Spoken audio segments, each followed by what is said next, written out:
Hello everybody, welcome back to my channel. Today I want to speak about your best friend. We all have a best friend. So as we are in our 50s, 60s and beyond, we all know that when we were young and we were children, we had friends everywhere.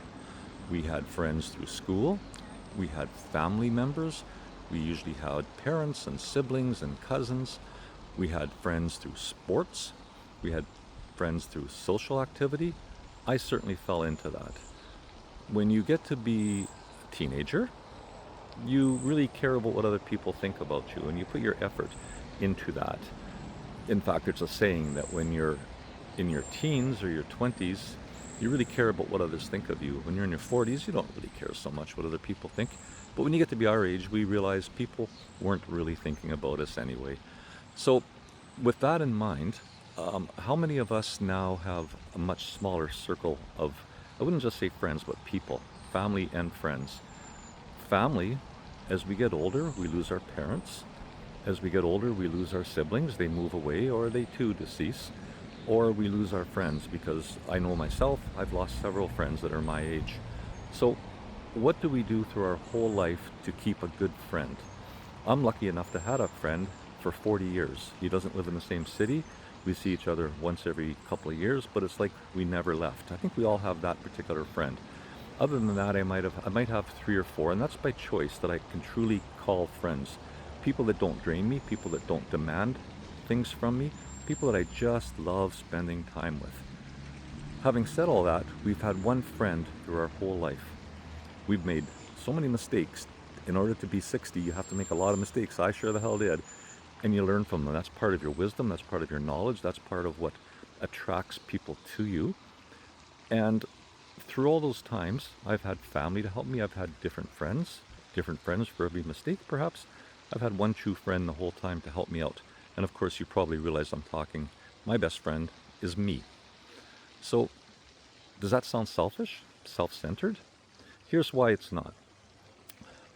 Because I am my own best friend, or you have your own best friend being you, we learn that we don't always treat that person with exact friends that we should be. So what we do is we have a tendency to treat others better than we treat ourselves. I think that's pretty common knowledge. So for example, if you had a friend come up to you and said, "Oh no, I've gained 10 pounds, I hate myself," you're going to be the first person to sit that person down and say, "It's okay, we'll get through this. We'll do things for your life that maybe we can help you."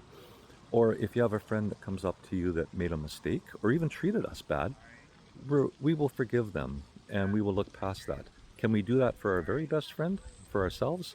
It's not so easy. It's so easy to put ourselves down.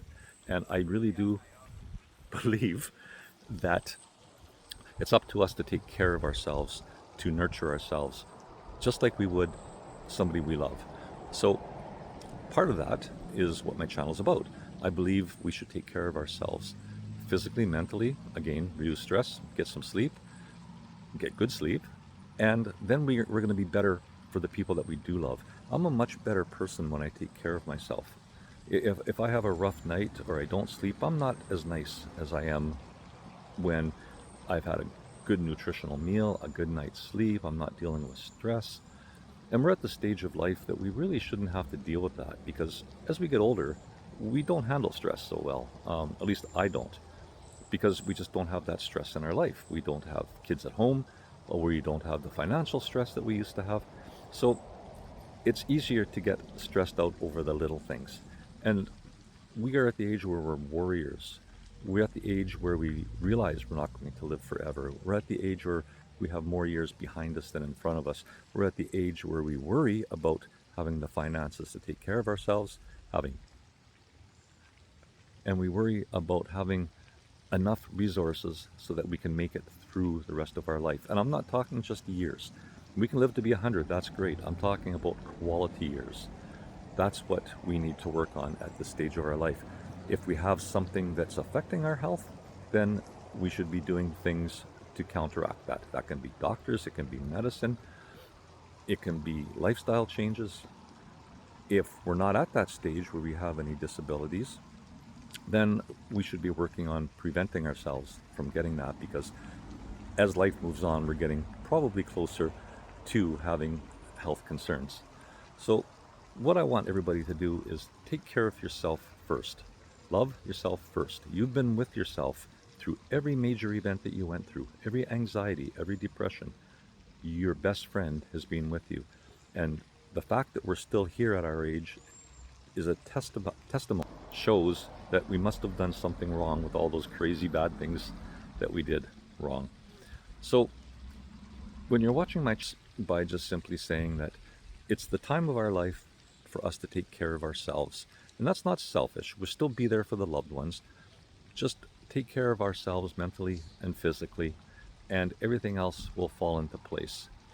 I hope this makes sense, and if you like this, please subscribe or like or leave me a comment. Okay, thanks again for watching. Bye bye.